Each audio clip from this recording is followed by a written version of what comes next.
vida silenciosa, quase totalmente dedicada à espiritualidade e meditação. Assim é o dia a dia das monjas beneditinas. Nesse mosteiro, que mais parece um paraíso de tamanha tranquilidade, o único ruído que se escuta é do gongo, que avisa o início de mais uma etapa da liturgia das horas. Prática que já começa com o nascer do sol e que se repete outras 6 vezes ao longo do dia. Com profunda disciplina e concentração, as monjas caminham em fila dupla, sempre conduzida pela abadesa, a Madre Superiora.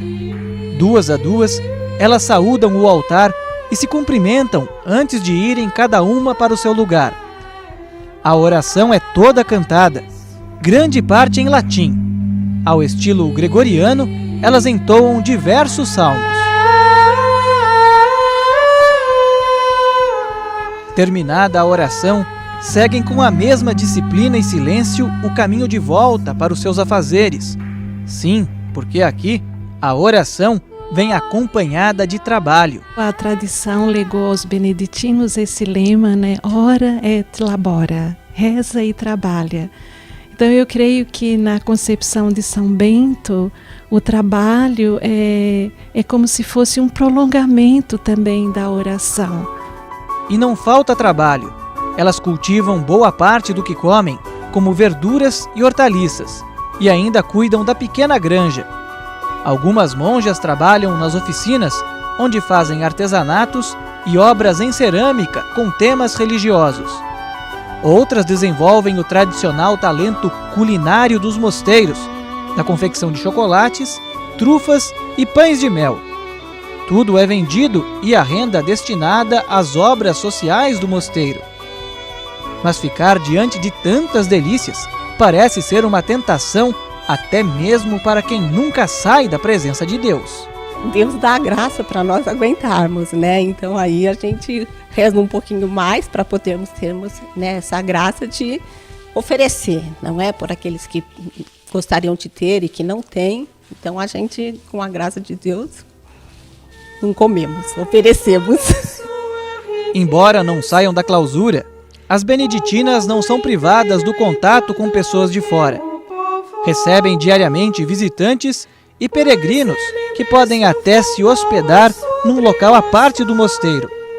Por esse motivo, nossa equipe de reportagem pôde entrar na clausura e registrar quase tudo do dia a dia das monjas. Quem é digno de subir a montanha do Senhor, pode permanecer em seu santo lugar.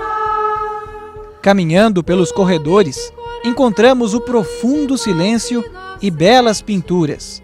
Símbolos religiosos estão por toda a parte. Nós estamos entrando agora no parlatório, que é o local onde as monjas recebem os visitantes para poder dar conselhos espirituais, conversar. A irmã Marta vai explicar para a gente que tipo de conversa vocês têm aqui, como que funciona esse parlatório. Bom, são pessoas que nos procuram também, visitantes, amigos, os hóspedes, né, que aqui nós temos também uma hospedaria, os familiares quando vêm visitar as monjas. Então aqui nós nos encontramos, também podemos partilhar um pouco do sofrimento das pessoas e tentamos dar um conselho, uma boa palavra que possa também ajudar as pessoas no mundo lá fora, né, nas suas dificuldades, nos seus problemas. Alguns aposentos são exclusivos para as monjas, como é o caso deste, chamado de sala capitular. Aqui elas só se reúnem para tomar decisões importantes, como por exemplo, a entrada de uma nova candidata à vida monástica. O refeitório é um lugar mais que sagrado. É para elas a continuação da igreja. Por isso, antes das refeições, sempre é cantada a oração da mesa. Além de oração e trabalho, as monjas também se dedicam ao estudo e a diversas leituras. Na biblioteca, são mais de 10.000 títulos, a maioria sobre espiritualidade monástica. Leituras que podem ser feitas diante da bela vista do tranquilo e silencioso jardim. Beleza que parece se intensificar quando estamos do lado de fora. Aqui fica o cemitério do mosteiro, local chamado pelas monjas de dormitório, que no latim significa local de descanso eterno. Aqui estão sepultadas as duas irmãs fundadoras e os ossos da mãe das duas monjas mais velhas do mosteiro. O formato de círculo quer dar a ideia de eternidade. O granito no centro simboliza Jesus Cristo, a rocha firme onde elas estão alicerçadas. As vocações para a vida monástica se despertam em diferentes momentos. Irmã Joana tinha só 17 anos quando veio para o mosteiro. Já está aqui há 9. Atualmente é zeladora da casa. O chamado a gente não tem muita explicação humana, né? É Deus que chama, a gente não sabe explicar, né? E para mim foi quando eu conheci o mosteiro de São Bento de São Paulo, né, dos monges. Quando eu nunca tinha pensado em vida religiosa, mas eu tinha na época 14 anos. E quando eu entrei, eu me encantei, né, com o silêncio, com o ofício, com tudo que eu vi lá, né? E eu não consegui pensar mais em outra coisa, né? Foi mais esperar o tempo mesmo, né? Quando eu terminei a escola, com 17 anos, aí eu já quis entrar. Irmã Maria Esther teve uma vocação mais tardia. Entrou aos 28 anos, mas o chamado à vocação veio bem antes. 10 anos antes. Desde que eu entrei aqui em 2007, eu tenho percebido que a minha vida mudou totalmente. Que aqui eu comecei a entender o que é ser livre, ter liberdade dentro da clausura, encontrar a verdadeira alegria que no mundo eu não tinha ainda experimentado.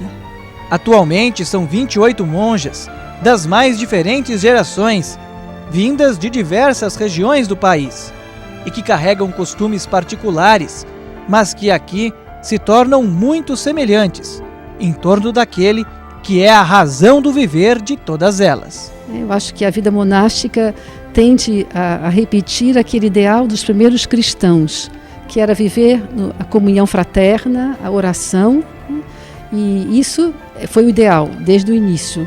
E esse dá uma alegria muito grande, essa partilha, esse viver juntas, né?